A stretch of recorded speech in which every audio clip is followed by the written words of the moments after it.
చాలామంది అఖిల్కి పాపం ఇటు రావాలి పాపం అన్నారు. పాపం కాదు, ఎరగదీసాడు పట్టుకొని. ఈ సంవత్సరంలో one of the best 3 performance తీసుకుంటే is going to be 1 award winning performance.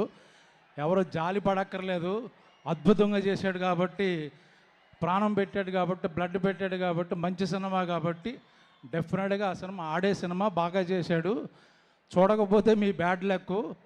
ఎందుకంటే ఇంత మంచి సినిమా, ఇంత మంచి క్యారెక్టర్లో, పైగా తెలుగు ఆర్టిస్టులతో తెలుగు సినిమా ఇది చాలా కాలం తర్వాత.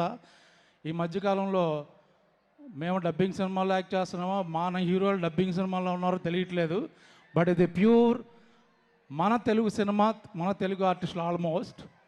సో మంచి 24 క్రాఫ్ట్స్కి మంచి పేరు వచ్చిన చిత్రం కాబట్టి ఈరోజున చాలా సెలబ్రేట్ చేసుకుంటున్నాం. పైగా అఖిల్కి ఈ మధ్య పెళ్ళయింది కాబట్టి అందరూ ఆ లక్కు అని చెప్తున్నారు. అలా శ్రీమతి గారు తీసుకొచ్చిన అదృష్టం కూడా అంటున్నారు. అది ఒప్పుకుంటాను నేను కూడా.